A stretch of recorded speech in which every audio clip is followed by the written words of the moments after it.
Welcome to Behind the Numbers, Week 7. Coming back to it with our man Ty joining us after the big hiatus he took. I thought he wasn't going to come back because we just had so many strong conversations earlier. We had to wait for some more content to come back together. But thanks for coming back, bud. It's been a while. Excited to be back. I was itching. I heard Shani talk in a couple weeks and Rathburn. I'm like, okay, you need a voice of reason. Yeah, well, we just gotta say Ty consistent. They just kind of messed that vibe up a little bit. The Ty. But yeah, no, I mean, it's great guys to have on though. Well, for sure, it's great. I'm sure he's probably just sulking in happiness with the Steelers, the only undefeated team left. So good for him. Just enjoying that. But I was getting a chuckle earlier this afternoon because the ESPN analyst for the football crew was talking about like who's the best team in the NFC, who's the best team in the AFC. Ryan Clark was on there, and he went to Ryan first, like, all right, so who's the best team in the AFC? And everyone's like, we know you're going to say the Steelers, and he's like, Kansas City Chiefs. Yeah. I mean, it's still tough when you have that type of quarterback play, but I mean, just jumping into it, I mean, Week 7, it's crazy we're at Week 7, right? It's been going by really quickly as usual. Football is such a week-to-week focus, and every week seems to fly by with that focus. But what are your thoughts so far? Just a general observations of, so I haven't talked to you in a few weeks of the Week 7, how the league is, and then maybe just your little take on COVID, since the last two guests have had a chance to really give their take on how COVID's been handled. And what are you thinking about that? Real quick take on the season so far. I think it's been one of the more exciting seasons. Like I can honestly say, like when I watch games, and it's not even just the Chiefs. It's every game, every section of games, like the 3 o'clock slot, the 12 o'clock slot, the evening games have all, I feel like week after week have been incredibly entertaining. Right. And I also think this is the one year where every other game, there's a rookie performing. And it's incredibly fun to watch, man. I just love young guys stepping up and making it. I've loved football this year. Haven't done fantasy, so I have a fantasy team that I don't even really mess with. Yeah. So I've really just enjoyed the game of football this season. It's been really nice. Yeah, I mean, fantasy's just been in my blood for so many years. Joining my first dynasty league almost 20 years ago, so just like that's never going to be gone, and it's been fun doing that. But I think I'm with you. The games have been so close. The teams have been really exciting. I think with our COVID anticipation, I think everybody's just been wanting sports so bad. And this, like you said, it kind of feels like the first normal season too, which has been nice. Yeah. But overall, it's been a great year so far. Injuries have kind of been sad just to see all the big time injuries. Season ending injuries has been tough. Yeah. I kind of hope that dies down a little bit because we've lost a lot of big players this year already. I agree. That's always the tough thing about football. That's why it's been so hard in the hobby. You just year after year. Was it yesterday? I just saw Beckham Jr.'s out, right? Yeah, he's believed ACL. I'm not 100% if it's confirmed yet, but the thought was he's out for the year. I think he said himself it was ACL, so I think we're just waiting for like the message from the team for the final call. But yeah, another tough injury going on a tackle from an interception. So I know, right? It's the worst. That was the worst. Yeah, but I mean, in terms of COVID, it was another kind of quieter week. I think we just got a report just at the end of the week there, Emmanuel Sanders tested positive. So he's the only player that I've heard of recently that's tested positive. It does seem like the teams are doing a good enough job in terms of when they get wind of anything of just checking the spread and testing quickly to see where they're at, which I think has been good in terms of the teams just being able to monitor and manage it. Because we know that people are going to test positive over time. It's just a natural thing that's going to happen. And I think overall, I think it's getting better in terms of my comfort that we're going to make it through this with just how strict the NFL is being and how consistent they're being in terms of testing. What are your thoughts? Yeah, I think this is very similar to what happened with Major League Baseball, where you had that first kind of 60 days of just what do we do? How are we going to handle this? Teams got to take it serious, and that wave was really tough to handle. But I think they're weathering the storm. And I think the end of the season in Major League Baseball with although the season's not over yet, was like 80 days in a row without a positive test. Right. Something crazy. I think we're going to end up seeing a little consistent pattern here in the NFL where people are taking it serious, and we've kind of figured out the routine and how to make this work. And the one-offs will happen, but I think it's going to be just fine. Yeah, once we get through flu season, I'll feel a little bit better. Like, once we get through like this kind of early October or late October, early November, I'll feel even better. So once we get into that December range, I think we'll be in really good shape. But overall, I'm just happy that they're playing. Like I said, it's just been fun every week to tune in for sure. So with that, let's just kind of get into the Week 7 headlines. So on Thursday night, and take this with a grain of salt, but Eagles take the division lead by beating New York Giants 22-21.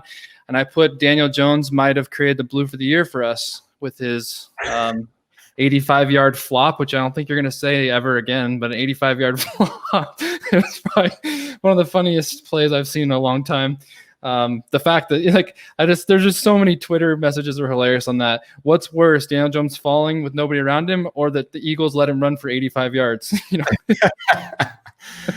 Oh my goodness! I tell you what, every week the one of the New York teams gives us something to chuckle. Oh man, it is unbelievable how bad those two teams are. And I actually really like Daniel Jones. I think he could be a really good quarterback, but man, I feel so bad for those guys.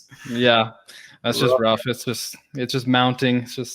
But yeah, it was a funny video to watch and just chuckle at. But the Giants kept in it. I mean, Daniel Jones under 200 yards again for his back-to-back weeks. He's not getting the numbers. Even with Shepard back, he has a couple receivers that he should have, but he's not quite producing. Wentz did okay. Wentz has been starting slow every game, and then like his third to fourth quarter, he just puts up the numbers to come back. They came back and won. He ended up with 359 and 2 touchdowns and a pick. A little funny stat for you, that NFL least model. The NFL least currently has 7 wins as a division. And the NFC West, if the Rams win, will have their 20th win of the division. So crazy. It's just amazing how bad that division is. And the Cowboys and Redskins, somebody had to win that game, and the Redskins won after Dalton got put out. We'll get to that, but it's just been awful. Absolutely awful. Yeah, it's just what a despicable division, period. Yeah. I mean, there's nothing. I don't even think we should spend time on it. I'm just I don't think the Eagles will end up coming out of that division. Like I do think they'll win the division. I see Eagles?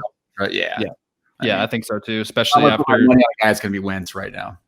Right, and then Dalton got hurt too. So like any hope for the Cowboys is gone, which is probably good. They don't deserve to be up there at all as a fan. Where I'm sinking for Sewell now. I want to get that Oregon O lineman that's really good. That's what we need. So, but we'll just go over that quickly. Washington beat Dallas 25-3.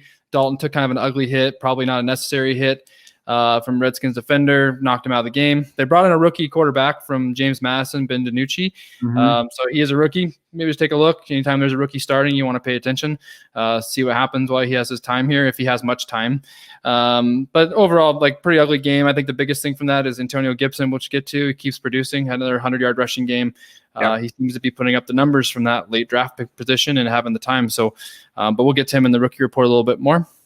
Packers bounced back pretty big. I was had my eyes pay attention to that one after last week talking to Rathburn about, the Texans are kind of putting things together. They're starting to come up. Packers just got slammed by the Bucks, and the Packers answered. They came back. Adams looked healthy. Adams had a monster day, 13 for 196 and 2 touchdowns.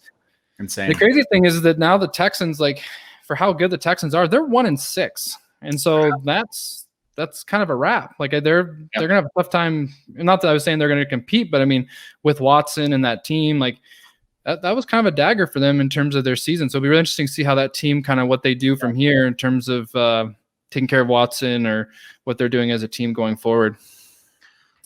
Agreed. I'm with you 100%. Yeah, that has got to be the surprise of the year. The Texans being 1-6. Yeah, I'd say them or the Vikings for me. I didn't think the Vikings would be this bad, but they lost a lot. But yeah, for sure. Then our term that I actually talked about a few times, but the Falcons came back. Falcons again lost in the end. The Lions scored in the last play of the game, the touchdown to T.J. Hawkinson, also putting the Falcons, I believe, to 1-6, and just continue to slide. They're coachless. They don't have much going either, so they're definitely a team that's going to be in that sweepstakes for the top pick. But yeah, that's just weird because I think the Falcons are a weird situation. They have so much talent offensively. To see them be 1-6 is a little bit surprising. So I'm definitely in the Lions beating them. The Lions aren't much better. So I was surprised that the Lions pulled that one out. And I was also surprised at how low scoring it was, that those teams would be scoring more on each other that game compared to what they put up in terms of numbers. Yeah, kind of fluky. I mean, just some teams just have it, right? Some teams just have it in their blood. They have it in their DNA as a team to pull out wins, and some teams just have it in their DNA to choke. And it's very obvious that the Atlanta Falcons just can't figure out how to freaking win a game. And it's right. When it rains, it pours. Like, that's very clear in Atlanta right now with the Falcons. Yeah, it's just getting worse. It's getting worse. I like Hawkinson. I like Hawkinson coming out. I thought he was a really good player out of Iowa. So I just think that it's nice to see him get more and more involved. He kind of was dinged up last year, so he's getting healthy. Yeah. I know he's not going to be a huge mover in the hobby, but he could be a guy that develops into a top tight end in the league. He has that type of talent. So definitely keep an eye on him going forward. We got Baker has his best game of the year. I know it's against the Bengals, but he 5 touchdowns.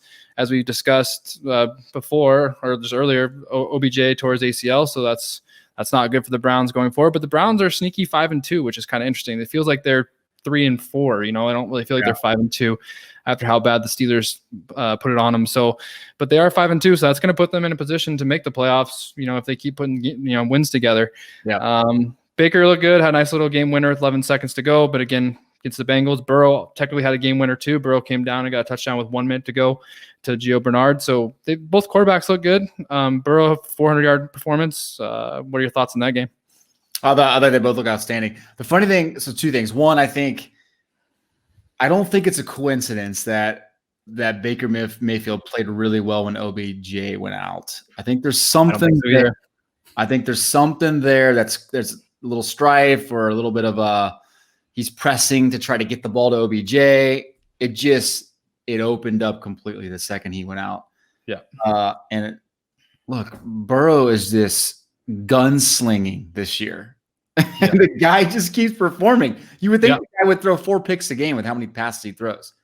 But the guy keeps figuring out a way to keep his team in it. I'm just so impressed. With the line he has and his ability to put up the stats he's doing, I'm really impressed with Joe Burrow. I mean, not as impressed as Justin Herbert, but Joe Burrow is really impressive.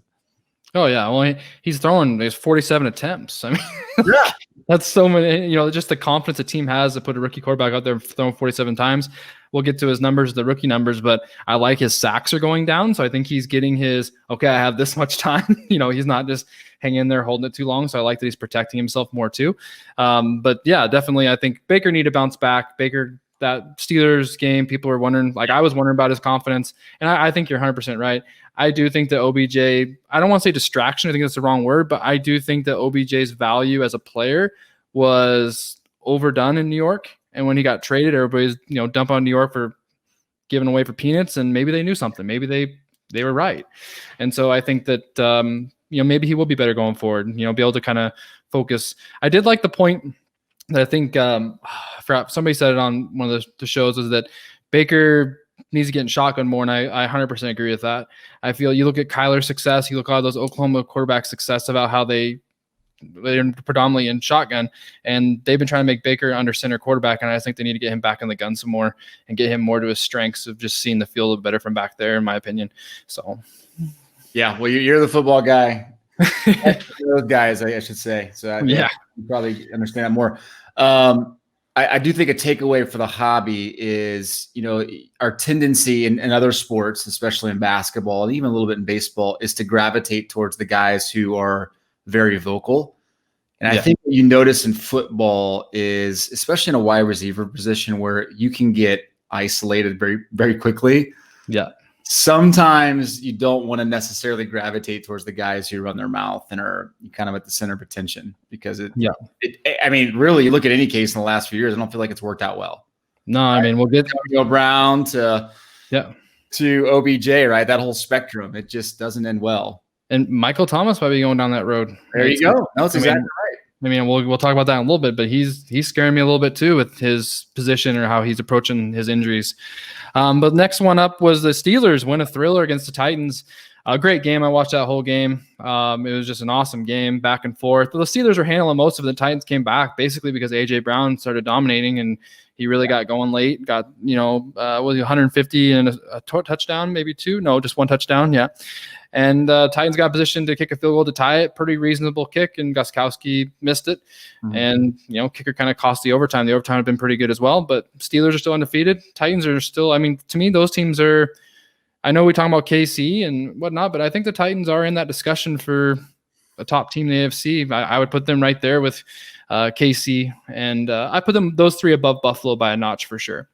What are your thoughts? Tennessee doesn't belong in the same conversation as Pittsburgh and KC. No way. With Tannehill's efficiency, I think so. The only thing that they don't have the grit to win that game.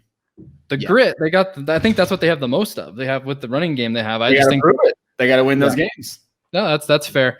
I think that we'll see, because they did win that game against the Bills pretty handedly, and I think that was a good test. We'll see when Tennessee gets another shot. The one thing that's holding me back from being full into Tennessee is their defense isn't as good as it was last year, which is a concern. They're getting diced up pretty good defensively, which doesn't work as well if you're a run first. Because if you're a run first team, you're going to have a good defense to, bow your neck and make sure that you can ground it out. And if they get in positions they have to throw a lot, then they aren't the best team they can be. But you're right. Steelers and KC are above them, but Titans are between the Bills. I would then argue then. Yeah, I will say, I mean, look, you got Derrick Henry, who's arguably the best running back in football. Like, I don't think anyone would have that conversation and put up a case against Derrick Henry that's convincing. But the one receiver that no one really knows about that's top 5, A.J. Brown, like, the dude is dominant. He's like a Derrick Henry of receivers. When I see him play, I'm like, this guy just bullies people. No, he does. He's just receiver. Yeah, he's just my ball mentality. His route, his strength, like – that slant he caught for a 75-yard touchdown, he just caught that and just leaned and just went right down the middle on the whole defense. It was just crazy to see a big guy like that do that. Him and Metcalf are special players in terms of the tools they have. It's crazy. Kind of moving on to the Saints edge the Panthers in a close divisional game, 27-24. Saints moved to 4-2. And like I said, what's going on with Michael Thomas? Michael Thomas was suspended for punching a teammate. Then got hamstring injury last Wednesday, and now rumors are that he wants to be traded. It just seems like this thing is getting more and more out of control between his injuries and whatever's going on with him and his teammates. What's going on with Michael Thomas? What do you think? I don't think he plays this year with the Saints. Done. There's obviously something going on internally there. What a shame. Yeah. What a shame, right? You're talking about a guy who the last 3 years has been not even close, like the number one receiver in football. Yep. And just giving it up. I was thinking, like, I should have made you that 100 reception bet we talked about, because he said for sure. No kidding. Because like he's not gonna make it. He's not gonna play half the season. Well, it's funny because my son has Drew Brees on his team, his fantasy team, and early Sunday morning, I'm like, man, Michael Thomas is out. Like, Kai, maybe you should consider benching Drew Brees. Like, you can only go so long before you need your number one target. And of course, Drew Brees throws 4 TDs or whatever, right? Right. Good day. Has a great day. Yeah, he had a great day. The Saints, they don't stand a chance without Michael Thomas. I don't think so. I think their offense gets a little bit stagnant for sure, as it already was. It'd be interesting. This whole Michael Thomas thing would be interesting to think about his possibilities if they do trade him. The thing that's weird is, like, the team that could use him the most is the Packers, and I don't see the Saints throwing him to another NFC competitor. But like the team like the Packers could really use a receiver right now to complement David Adams or Devontae Adams. But I just don't think it's going to happen, even though it would be fun. That would be fast. Yeah. DJ Moore had a big game for the Panthers, just to mention. He had 4 for 93 and 2 touchdowns. You know, Teddy Bridgewater is getting the ball down the field. He is doing a lot better than I thought he would as a quarterback. He's a game manager, but he's still doing it pretty well. I've been pretty impressed with what Rule's done with him in his first year coaching in the league. And then CMC's back at practice this week. So we'll see if the Panthers, they kind of weathered the storm without their best player. We'll just see if they have a chance to make a run at a wild card or anything. But overall, pretty good defense. We'll see what that team can do. I think they're solid. I think they're not an easy win every week. That's for sure. If I'm going to make a prediction here. All right. The team I think should go all in to trade for Michael Thomas, Houston Texans. Think so? At 1-6, they don't have any picks, but yeah. Find a way. Yeah, I know. It's just part of their problem with the Texans is that they burnt all their picks away with just weird trades that he made. But yeah, I mean, get Watson that number one guy back. Yeah. It makes sense for sure. Going on here, we got the Bills win ugly over the Jets, 18-10. And they kind of end their 2-game skid they had. It was a tough 2 games, but they lost the last 2 before. Yep. Pretty ugly. I thought it was going to be I just didn't expect it to be that close. I mean, divisional games can get weird. I understand that. But one thing to keep in mind and why I've been kind of dropping the Bills down in my, I don't want to say my ranks, but just kind of how I feel about them is that they are 5-2, but 2 of their wins are against the Jets. And so that's that's not great. Jets are 0-7, worst team in football by far. And every team that roughly, I mean, the Bills beat the Rams, so I'll give them that credit, but that was a close win. But other than that, they haven't, I don't want to say haven't beat anybody, but lost against the Chiefs, lost against the Titans. They haven't beat the really good teams. And they have a really tough schedule coming up. They got the Seahawks, the Cardinals, the more NFC West teams coming. Yep. So I'm a little bit not concerned. I just don't think the Bills are going to walk away with this division. I think some weird things can happen in this division with the Patriots. I know they're reeling right now, but who knows? Tua could give the Dolphins some life. I think the Bills aren't as convincing as I thought they were. What do you think? I agree. I think when I look at the Bills right now, I feel like they're a team that cannot figure out who they are. Right. And a lot of that has to do with just the lack of run game. Yeah. They don't have a run game. Right. They're trying to manufacture it at the quarterback position, but it almost feels like it's forced. Right. And Zach Moss, I get it's kind of back and kind of not. Singletary's fine if he's going to be the guy, but like I just don't feel like they know who they are, and it become almost predictable.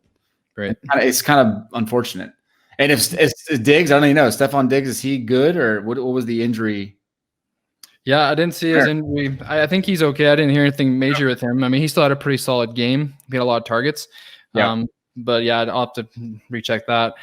Darnold looked terrible again, 120 yards, 2 picks. It's just getting out of control. It's getting to the point where, like, if you have any hope as in his team, I don't know if you just bench him and just let him watch for the walk. I just feel like they're ruining him. Like, I mean, he may be nothing. Like, he may be a bust. That's fine. Yeah. No matter what he's doing on the field is not helping in any way. It's not.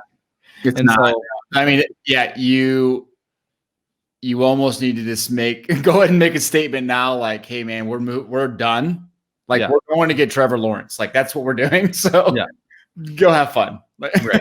Just get out of here. Which also makes me a little bit sad because I want Lawrence to go a place he could succeed. And I saw what they did to Darnold. So I don't know what they're going to do to Lawrence. So we'll see. What, though, when I watch Lawrence, I watch him every week. And I'm just like, are you kidding me? Have we seen a quarterback this good in a long time? I mean, he is impressive. Yeah. And he's a lot of the tools that he has is going to translate similar, probably a higher level than Herbert. He can run a little bit. He can throw probably better than Herbert. Like he's kind of got like that Herbert appeal. He does. And he seems like a very natural leader, which is maybe what turns around a franchise like the Jets. It can 100%. But they got to wipe this week clean, which they will, and get a whole new start and see what happens for sure. Yeah. But yeah, so then we got Tampa Bay throttles of Las Vegas, 45-20. Brady monster day, 369, 4 TDs. Fournette actually led the team in rushing, which is interesting. I thought kind of looked like Ronald Jones was taking that job over. And Gronk's getting going. Every week seems like Gronk's getting more involved as we kind of, I don't want to say, I kind of left him for dead after the first 3 weeks. He's pretty much non-existent. These last 3 or 4 weeks, he's starting to get going, and Brady's starting to get going. Tampa Bay's rolling. They look a really serious contender in the NFC, and definitely doing better than his counterpart Patriots, as we want to pay close attention to through the season and seeing how the two teams would do. But your thoughts on the Bucs and maybe the Raiders? Raiders, not much to talk about. They had a pretty bad game. They did. They did not bounce back. I shouldn't say bounce back. They didn't they didn't prove anything to me after their great win against the Chiefs by coming back and just getting crushed. Man, I'll be the first to say, like, I'm really impressed with Brady. Yeah.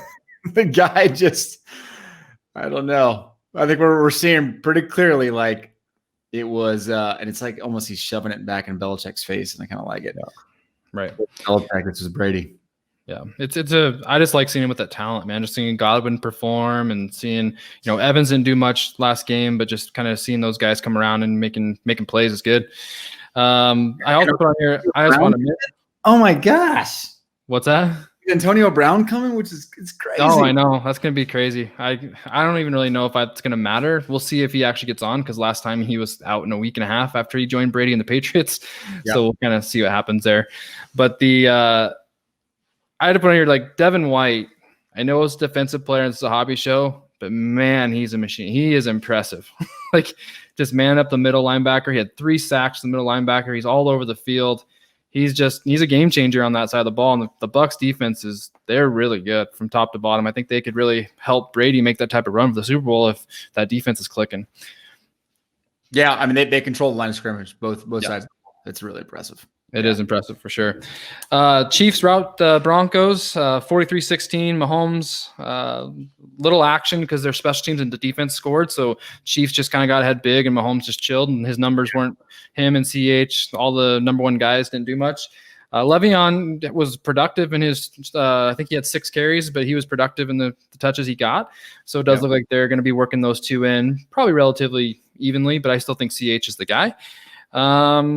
It just seems like Locke's struggled since coming back. I'm not seeing much from him. I know he's coming back from injury. That team's kind of a mess right now, but what are your kind of thoughts on Locke or just how that game in general is pretty much just a handling?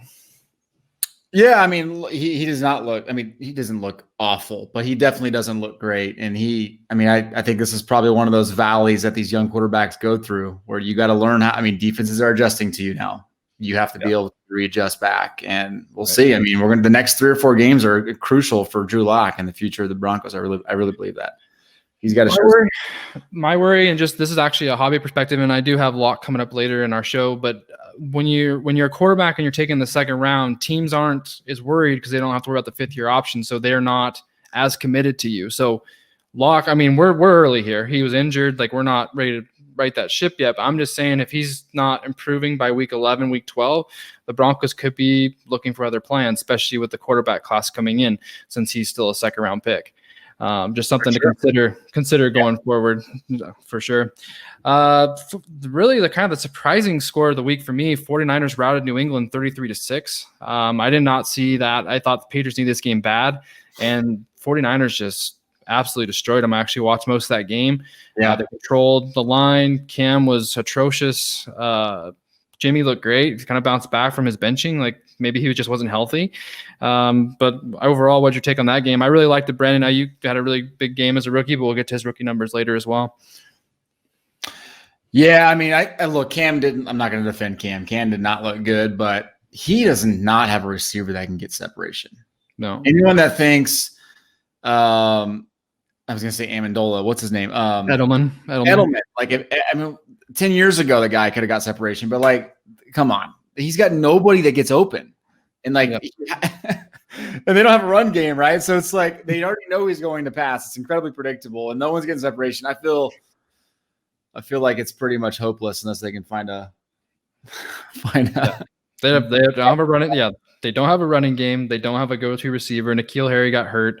Yeah. It was just not good situation, but the Niners defense is still good. They still have guys. And so I think that division's gonna be tough. There's not gonna be an easy game in that division. Chargers beat Jacksonville 39-29 for Herbert's first win, which I think is very interesting for how well he's played. That was his first win as a starting quarterback. Very impressive. Again, he was 27 for 43 for 347, 3 TDs, 9 carries, 66 yards, and another touchdown. Fantasy monster. He's like I think he was him and Kyler up there, top 2 quarterbacks of the week. Just continues to roll. Obviously, Jacksonville's a very depleted roster. Definitely a team that looked like they're rebuilding. And then just on the Jags side, James Robinson had a big day, 100 yards rushing and 2 TDs for the Jags to even know that they lost. But any thoughts on that game? I know we can gush fest over Herbert, but what else you got? No, I mean, I can't say enough about Herbert. Like I am incredibly impressed with him. Like he is calm and collected, but he brings it, man. He's got all the tools. I mean, some of the throws he made down the field were just incredible throws, and then he would just come back and they would do a little bootleg with Herbert. He would go run right into a linebacker, like nothing. It's like, dude, no, don't hurt yourself. Come on, man. He's gonna have to tame that a bit because that's something he's taking for granted right now, and you don't realize. I know they're what are they 2-5, 2-4, like you're not costing your team a season right now. Your team's kind of in the rebuild stage, but you don't want to be that guy that gets injured that costs your team 4 or 5 games because you could have went out of bounds instead of getting 2 yards. Got to make those smarter decisions. But my comment on that was, sorry, I didn't mean to cut you off. No, that's good. The Chargers D, I can't quite figure out. Like, I just don't know if they have really good matchups, and they play like they're like dominant, like the Chiefs, for instance. Right. And then they come, they give up 29 points, right, against Jacksonville, depleted Jacksonville team. And they've done that a couple times this year. It's like, what? Like, you guys are a good defense, I think. They're tough to figure out. Their front seven's really good, but I think their back end's not as good, but which is weird because Minshew didn't have a good game. We'll get to that. They ran the ball well, which was interesting. So yeah, definitely I'm with you on that. I'm kind of confused about the Chargers defense as well, but right now they're not a contender. They're not even a wild card option right now. So it's kind of irrelevant, I guess, in terms of what they're going to do. And then the big game was Cardinals edge Seattle in overtime. Just an amazing game. Watch that game start to finish. Kyler and Russell Wilson went back and forth, and really Russell's interceptions was kind of sealed it for Arizona in the long term, I thought, even though Arizona's kicker missed the game winner with a chance and got a second opportunity, he made it. But it was a great game. Back and forth. Tyler Lockett, a massive game. 15 for 200 and 3 touchdowns. Very impressive game from him. He's always been a good receiver. Once he gets going, he's definitely puts up nights like that. Carson got hurt. Drake got hurt. Both starting running backs for both teams are out.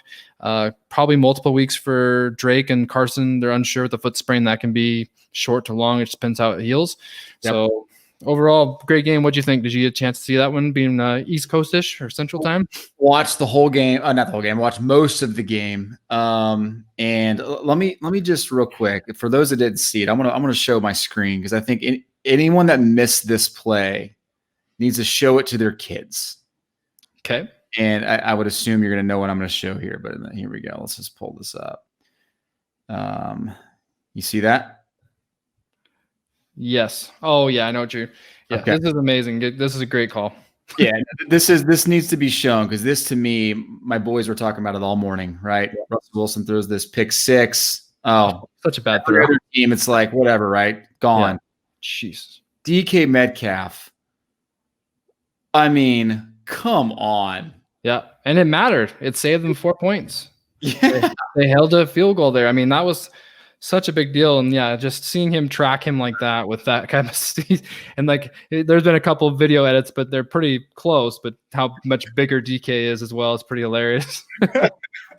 No, I mean, the Seahawks can't win every game. No, they can't. And especially that was at Arizona, tough divisional game with a talented offensive team they're playing against. I mean, yeah, it's crazy. That Seattle was going to lose. Their defense wasn't going to allow them to go undefeated or anything crazy.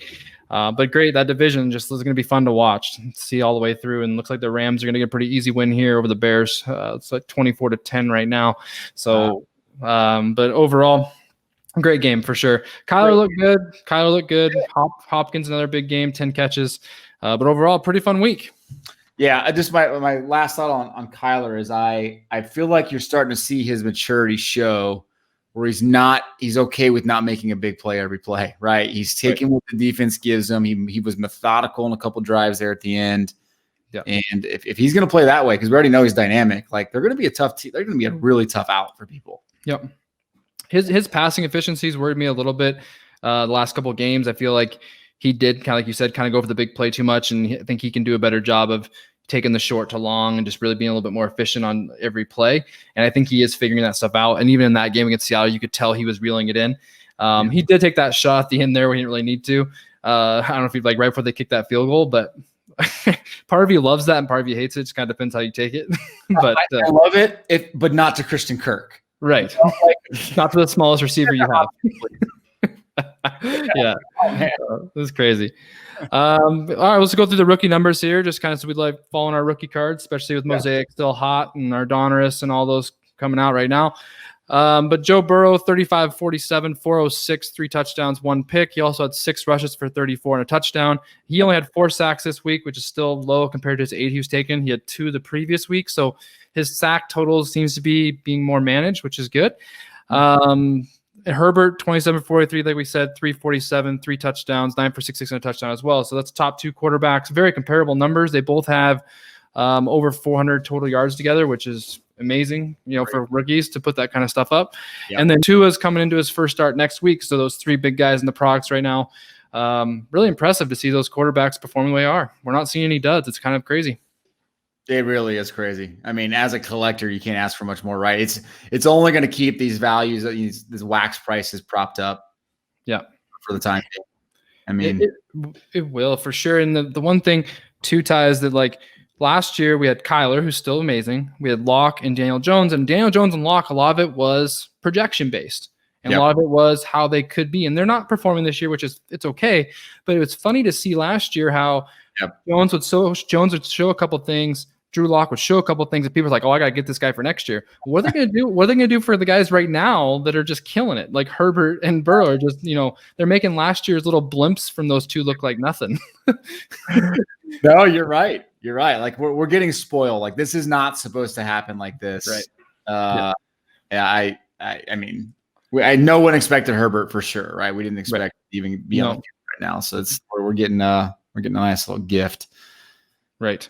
And then if Tua plays well, good Lord, like holy moly, it's like, what are we going to do? Because they're in a position to compete for that division. Like they have a chance. So, so CeeDee Lamb had his first goose egg of the year. Dalton went out. Team was a wreck. He had 5 targets, no catches. Just wasn't there. Jefferson was on bye. Judy 2 for 20. Brandon Ayuk was probably the best receiver performance of the week, was 6 for 115 on 7 targets. T. Higgins every week, just very consistent, being one of the guys for Burrow, 5 for 71. And then I got a couple more receivers here. Laviska Shenault, 3 for 44. Claypool, we'll talk about him a little bit more, 1 for -2 on 1 target. Henry Ruggs, 2 for 35. Mims, 4 for 42 in his first game back. So I'll let you hit on who you want, but I'm going to go back to Claypool real quick. The thing that was concerning about that is, okay, 1 target, rookie, 1 catch for -2 yards, not that big of a deal. But the big piece that's a big deal, 29 targets to Deontay Johnson and Juju, 1 target to Claypool. That's something that's a little bit concerning because you'd think he'd be more involved in that. Deontay Johnson's first game back, so that's why it kind of concerns me from a get on Claypool perspective. But any thoughts on that or any other receivers? My thought on that is that's Pittsburgh style, right? They are the epitome of, we're not going to focus on one guy. We're going to spread this out, and you're going to put your attention over here on Claypool. We're going to go to these 2 guys. I wouldn't be surprised if he gets 15 targets next week. Yep. I'm not concerned at all about Claypool. And when you went through those names, like I like Jefferson to me is running away with number 1 receiver right now in the rookie class. Right. Guy like CeeDee Lamb, like what can you expect from the guy? Right. He's going to have a quarterback now. And now he's playing with a guy no one even knows from James Madison. Like what? I know. Whatever. We're playing with house money at this point. Like whatever we get, we're just going to be lucky with. Maybe get a little dip this year because if nothing happens, you might have a chance to get something when the Cowboys are playing bad. For sure. But I agree. Higgins has been impressive. Like the guy is like silently putting up 5 and 80 every single game. But the guy that I think has the upside that I think is probably a good buy right now is Jerry Jeudy out of those names. Yeah. Right. He still is. I'm surprised he's not getting the target share. I don't like that he's only getting, what was he? I think he had 4 targets. I think he should get more targets, especially when they're getting blasted. Why is he not getting 7 or 8 targets in a game where you're down by 20? I don't get that. I know it was snowing. It wasn't great weather, but just something that I kind of piqued my interest. I was happy to see Mims back because he was on IR, so it's his first game back, and he came in with 4 for 42. Well, you don't think that's much, but that was 30% of their passing yards, so that's pretty. So 4 for 42. I mean, that's a good effort with the Jets. I think you have to really take that for his first game. That's solid. But other than that, I think Laviska Shenault, not 3 for 44, 3 targets. I still like him. I'm not sure about Minshew. We'll get to that. And Brandon Ayuk, like he's going to have up and down games like that, but he is very talented. He is definitely good with the ball in his hand. Has definitely an AJ Brown type like size and stature the way he plays. So I like him quite a bit. And then the running backs kind of this week. Swift off his big game kind of slowed down, 9 for 27 for a touchdown, 4 catches for 21. Thought he'd do a lot better than that against the Falcons defense. CEH, 8 for 46 and a touchdown. Bell had 6 carries in his first game, but CEH, they just kind of, the game flow, like I said, they kind of took care of it through special teams and defense, so they didn't need him as much. And the last 2, Taylor on bye, and then James Robinson and Gibson, again, those late round flyer quarterbacks that are putting up numbers every week. Gibson, 128 yards and a touchdown. And like we said, Robinson, 119, a touchdown and a receiving touchdown with 18 yards receiving. Those James Robinson and Gibson, Gibson, they just keep surprising me every week. I feel like they're just going to dip. They're going to stop performing, and they keep bringing in better numbers than Taylor, Dobbins, and all those guys. So, I mean, if I was a betting man, I would say I would be more confident in Antonio Gibson than James Robinson, just because I think you're going to probably, in that division, you're probably going to have more upside with Gibson. Mm-hmm. I mean, Clyde Edwards-Helaire, I mean, it was a rough week for the Chiefs, already being up so much, and I think they were trying to work in Le'Veon Bell and all that stuff. But Say what you want about Clyde Edwards-Helaire, whether they bring in Bell or not. Like, I just think that you watch Clyde Edwards-Helaire, just the eye test, he passes it. Like, he's really talented. It takes more than one guy to bring him down. Like, he's, to me, like, there's no concern other than that. I think people, including myself, were expecting a lot more than we should. And so that's just, it's not his fault in this current situation right now. Agreed. Yeah. I mean, and they should protect him a little bit too. I'm glad they got Bell. They shouldn't be 30 carries is crazy. Right. Yeah, for sure. Let's ease him in a little bit.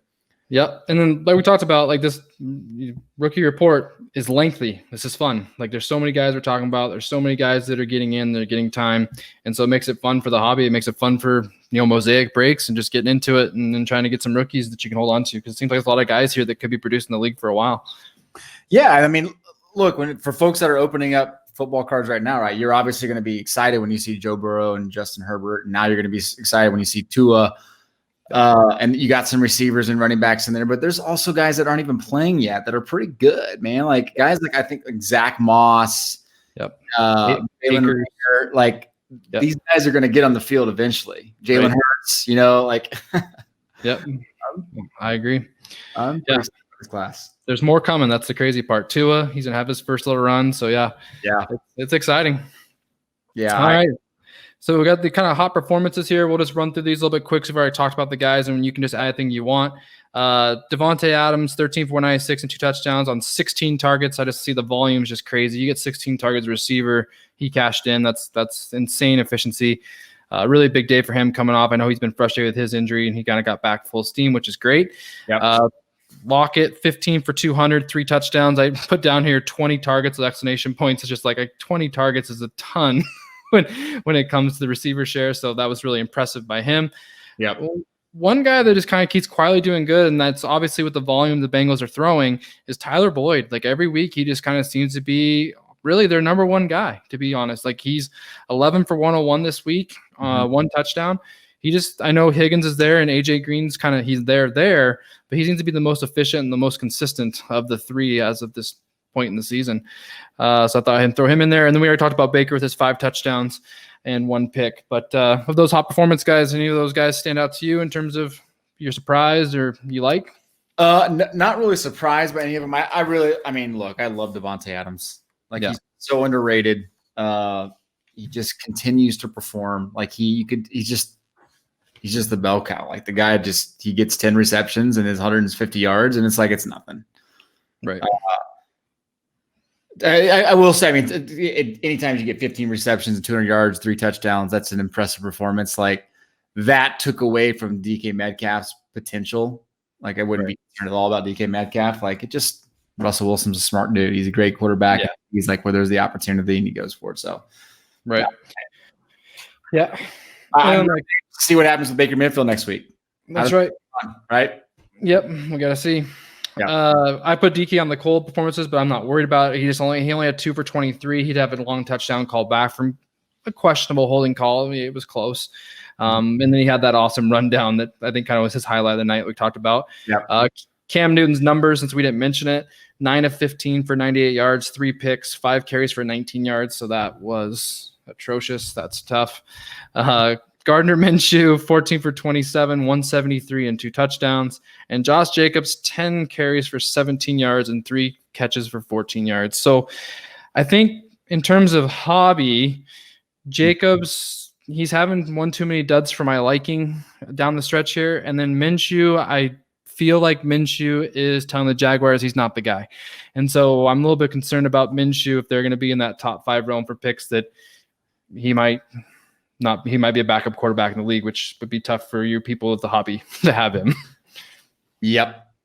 I watched some of that game, just watching Minshew's body language. You couldn't have said it any better. Like, I feel like he's just kind of saying, I don't think this is for me. Right.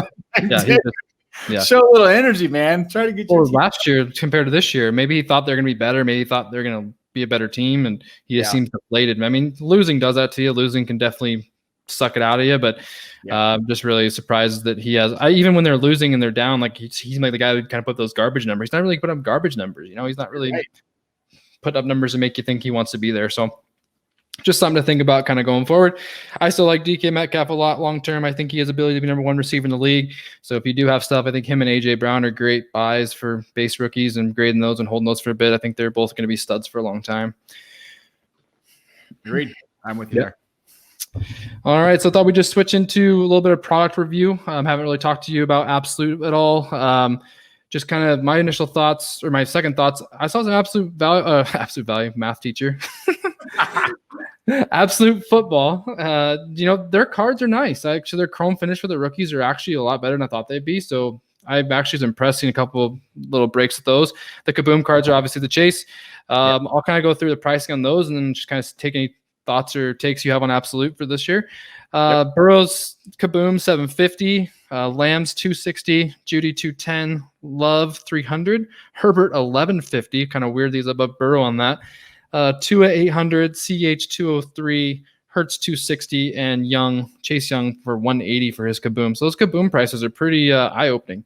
Seems that they're still pretty high. I know it's relatively early. I'm sure you would agree they're probably going to normalize a little bit more than that. But what's your take on the product or the Kaboom cards in general? Kaboom's awesome. I love them. I think they're great cards. If it wasn't for Kaboom cards, Absolute would be the easiest pass in the history of sports cards to me. Yeah. So let me give you this stat real quick. So I just did some quick number crunching. So I get it. Like Mosaic's been out a little bit longer, but in single sales in the last 75 days, $255,000 in Absolute cards sold on eBay. Okay. How much do you think is sold Mosaic? I'd say 5 times more. 5 times more, so about $1 million. Yeah, I'm a little bit over. Okay, 8.4 million. 8.4 million. Whew. Wax sells Absolute $218,000 in wax sales. Mosaic box sales 3.1 million. Yeah. So you're telling me Mosaic's better? I know we're not comparing the two, but it's always good to get perspective. Right? I know, but it is. But I think it's funny, like you said, Absolute slides that Kaboom in there, gives them a pulse. Yeah, you're better buying the Kaboom raw after it comes down a little bit, probably. But I'm just saying that the Chrome rookies look better than I thought they would. In terms of how they look, I've seen a lot of people put some together, some Tua lots, thrown a couple Absolutes, and then some Mosaics to get some a little more interest. But they just look better than I thought they would. I'm with you. Yeah, I don't mean to be total Debbie Downer here. It does look. They have a great chase card. When you got what is Burrow at 750? Herbert's at 1100. Yeah, I'd be buying Burrow at 750 if that. Must have been after that big game after Herbert. But yeah, exactly. But yeah, no, they got a great chase card. So we got XR Football came out last week. Overall, kind of what I expected. A lot of relics, a lot of stickered autos. But I will say that the acetate rookie luminous signatures, those cards are sweet. I really like that rookie card. I've been watching one on Herbert on eBay right now, but they're numbered to 49. They're really nice. They're kind of an on-card auto. But, what's that? They're absolutely incredible here. Actually, I'm going to show my screen so people can see them. Yeah. I love them. Love them. And they're really, I'm not trying to be harsh, but it's kind of the only card I like in the set. It's not, there's not too much that I'm like, oh, that's a really nice card. I'm with you. I mean, here you go. So that's the sticker. Where's the, oh yeah. I think it's called Luminous. Oops. That's why. How do you spell that? Oh my gosh. OUS, I think. Luminous. There you go. Those are incredible. Where are we at? These are all, let's look at sold items real quick. There's 2, right? There's a nice one. But yeah, so I think the product, just like when I was watching a few breaks this weekend, a lot of numbered cards, a lot of relics, a lot of sticker autos as well. Even that SP2 orange you showed out 25, it looks great, but it's a sticker auto, so it kind of takes away the beauty of it, in my opinion. But these Aztec luminous cards, they are, as you can see here at the Ty's screen, they are cool cards. My gosh, that's a beautiful card. Yeah, and it's really, it's nice. Yep. So definitely would like to snag one of those somehow. But yeah, definitely go check those cards out if you haven't. Your thoughts? Good news. They're only $3,600 a case. or a blowout right now has them for $250 a box. So it's really affordable. It's nice, reasonable price. There you go. those luminuses are pretty hard hits to get. Is that a case hit? I haven't even looked. I believe so. It's a case hit, and they're out of 49. There's not a long list of them, so it might even be more than a case hit. It might be a kaboom type rare since they're numbered to 49, but I'd have to check. Yeah, I'm looking here. It doesn't say, but yeah, if the number to 49, you would suspect they're probably a little bit harder to hit. Yeah. Panini Phoenix comes out on the 30th. Leaf Trinity comes out tomorrow. I know those aren't super desirable products. I don't know if there's much to say about those. Phoenix has some surprising things there at times, but overall it seems like it's just kind of waiting for Prism at this point. That's exactly the state of the football card hobby right now. Let's wait for Prism because we've seen the performances. Now they want to get their actual rookie cards. Right. What's happening. Yeah. What is Phoenix coming in at? I mean, look, $250 a box, $4,000 for a 16-box case. I mean, it's probably going to drop too. Like it probably won't hold. So there's no problem. It will absolutely not hold. So good. All right. So, I mean, we can move on from that. Like I said, we're just kind of wait Prism. So not much other than that. Little buy, sell, hold. And then we'll just do the week 8 look ahead for games to keep an eye on, and we'll get out of here. So real quick on Prism. So we're still slotted for middle of November. Yep. I haven't heard otherwise. Right. And I heard 1050 was the last box price I heard, like 1050. I'll give you the latest blowout price here, but this, you're going to expect probably Walmart and Target to start getting them that week, and then retail distributors will get them like the end of November. Supposedly getting them. Yeah, exactly. Let's see here. So football, we're at, holy crap. Yeah, you're at 1,034. 20-box hobby case is sitting at just a shade under $12,000. I mean, what world are we living in? I don't know. It just makes me mad because it's like your only chance is if these quarterbacks weren't playing awesome, and they all are. And so now that price is only being validated by the play of these rookies. And so like this top of the line that we talked about, that bursting bubble that we're getting close to just seems like we can't avoid it with the performances. Almost like it's a perfect blend of timing for them to be able to sell at this price, which is going to take a lot of money out. So I mean, this makes basketball cards seem cheap. Like at release, Prism basketball cases were $4,000 or $5,000. Yeah. $12,000 is absolutely astronomical. Yeah. So how many are you getting then? I'm going to be probably over under 1. Probably under. You talking to your wife about it tonight? Yeah. We're trying to buy a house. I think my K's are going other places. So, but geez, it's just, I'll probably be watching a lot of breaks from afar and pretending that I had that team to break type of thing for me. Well, the crazy thing is, right, group breakers are going to be charging prices equivalent to $12,000 a case, more or less. You know, that's in the secondary market. And it's just going to be the price you're going to pay for the 3 top teams. Oh, yeah. They'll have to go random. Usually when it's like that, they tried to go pick your team with the Yankees and Bowman, and you got a couple Yankee fans that can afford that. But I mean, if we're going, 12,000 and we just go random team divided by 32, that's $375 a team. So how do you feel about paying $400 for a team break and getting the Titans? That's just going to drain you. There's just no way. And so it's going to be difficult. I'm going to be very interested to see how they break these up, how they got creative with Bowman because it was really top heavy with JD. It'd be very interesting to see what they do with football. Yep. I'm with you. So kind of going into buy, sell, hold. I put your man on top just because I know we had that bet. So I thought I would see what you're feeling about Drew Lock. Drew Lock. What's that? What was our number again on the bet? I believe you said he'd be $1,700 on November 1st.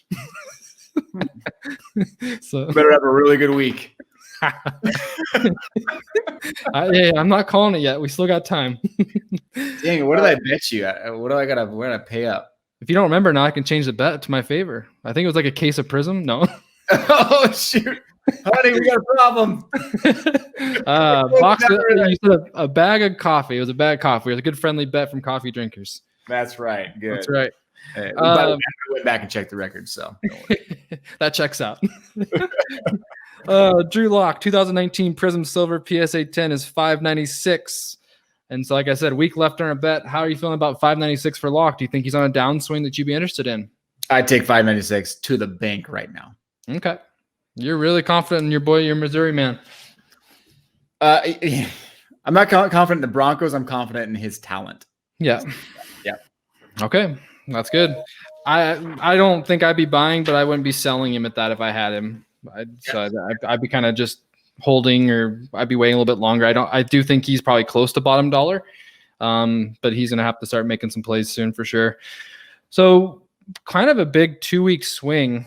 Jimmy Garoppolo went from being benched to people being like, oh man, Jimmy Garoppolo's done, to 2 fantastic weeks, very efficient, 2 big wins, and the Niners are back in the right direction. So with that, how do you feel about Jimmy Garoppolo 2014 Prism ball in hand? I believe that's not the short, like not the variation. Rookie PSA 10 for $138. The ball in hand is the bird in hand. You like that? Yeah. 136. I absolutely take that. 136.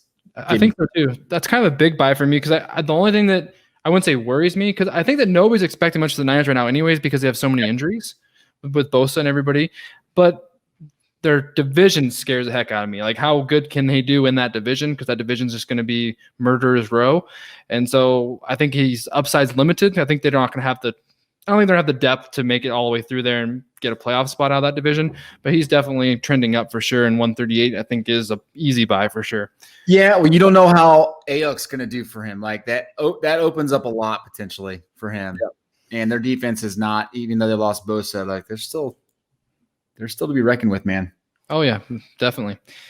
So I put in a couple of running backs here. I try to go 2 quarterbacks, 2 running backs, and 2 catchers, 2 receivers or tight ends to finish. I put Saquon on here because Saquon's obviously injured. He's out. Giants look terrible, so not very many Giants fans buying cards right now, or I don't know what they're buying. Yeah. 2018 Prism, red, white, and blue. So like a little red and white variation out of the value packs that you would get. Why did you?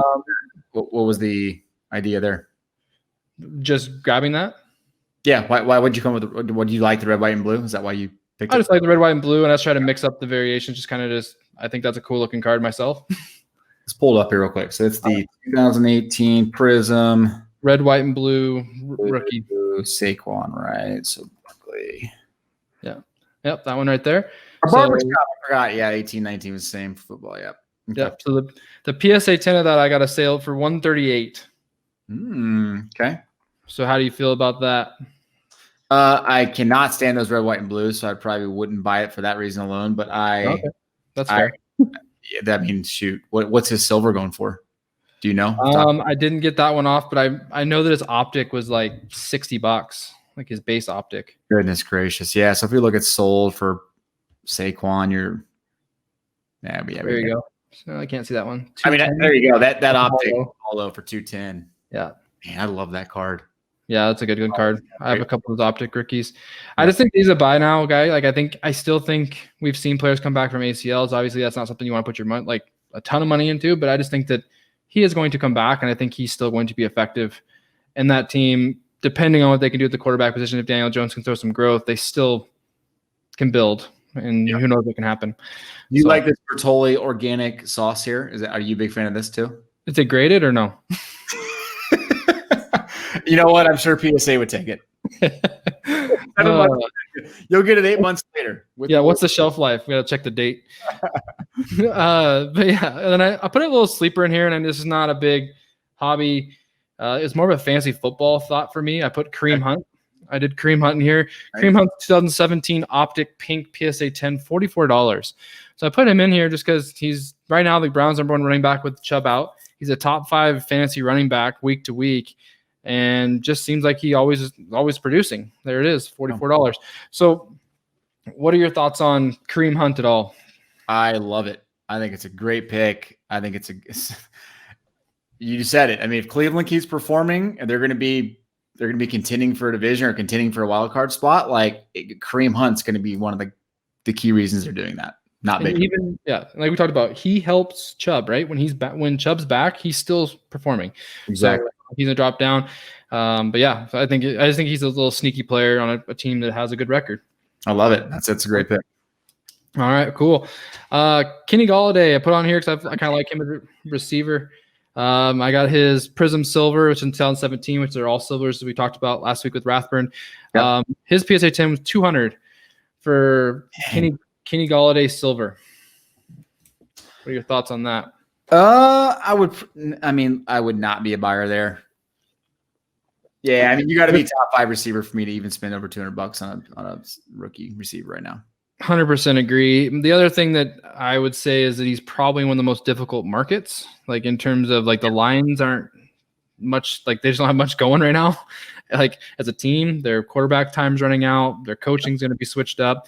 I just don't see much excitement around the Lions to make a Golladay buy, a smart buy.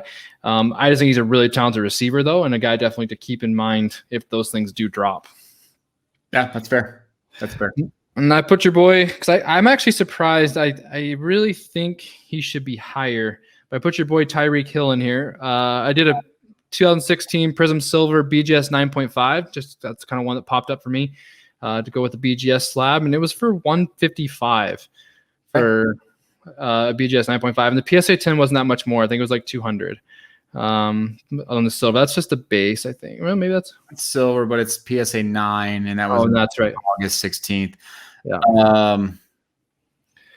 But what are your thoughts on Tyreek as a long-term guy? Right. Yeah, it's too easy. Yep, that's right. There it is. So the PS. What's that? Sold. You can see. Gosh, you can get them raw for $20. Good. Just seems like a steal. Like for how good it is. 50. PSA 10 for 141. There you go. There's the talking about. Yeah, that's tough. Again, it's below the 200 threshold for me. I would consider buying. I'd actually probably buy raw. Yeah, I think so too. $16. Get Why one not? Decently centered. Yeah, but I mean, even like that $16. I mean, let's say that's a 9 that's sold for 50. I mean, that's a small gain, still a gain. But yeah, I think he just seems like he's a really consistent receiver, and I think his play style. I think he's going to be good for a while with his speed. So I don't see him. I know he has the big up and down games, like he's kind of a big play guy, so that's kind of how his style is. But he's just quietly consistent on a Super Bowl contender. I just think that's going to continue to help his value. Agreed. No, I agree. I think those are some great picks for those that are looking for kind of sleepers. I think there's some great names in there. Kareem Hunt, sign me up all day. Jimmy Garoppolo, sign me up. All right. So we had Drew Lock. You were 100% buy. Jimmy, you said buy. Saquon, I think we both said buy. Kareem, we said buy. Golladay, pass. Tyreek, buy. But look at raw. It's a good breakdown. Yeah. Good. We found some good little sleepers there. I like it. All right. So like I thought we'd do a week 8 look ahead, and then we can kind of close it out here, Ty. We got Patriots at Bills next week. It's an interesting game. I think that's going to be a good test for me to see if the Bills are for real. I think they should win. I think the Patriots are in a must win, so it'll be really interesting to see how that plays out. We got Rams at Dolphins for Tua's debut. It'll be very interesting to watch that one. Yep. I put Jets at KC, not as an interesting game, but it's not very often in the NFL you see a 20-point spread, and it's a 20-point spread.